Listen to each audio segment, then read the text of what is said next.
Hi guys! Today we're going to learn how to use Gemini AI on your iPhone. After unlocking your iPhone, open any browser you prefer. I used Google Chrome for this tutorial, but Safari or any other browser works too. This is the first step because Gemini AI can be accessed directly through a browser if you don't want the app yet. Now tap on the search bar and type Gemini AI. You'll see multiple results appear, so make sure you pick the official website or the Google Gemini link. Searching correctly ensures you get to the real AI platform without any confusion or wrong links. Once you see the official Gemini AI link, tap it. This will open the Gemini AI interface right in your browser. Here, you can start asking questions just like ChatGPT. You can even upload pictures or interact with the AI directly.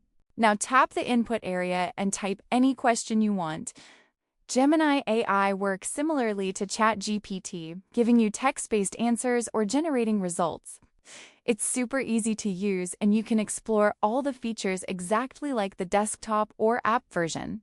If you prefer using the app instead of a browser, go to the App Store, search for Gemini AI, and download it.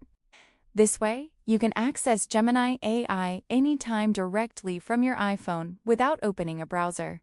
And that's how you can use Gemini AI on your iPhone either via browser or the app. Now you can ask questions, get answers, and explore AI just like ChatGPT. If this helped you, make sure to subscribe and comment what you want me to explore next with Gemini AI.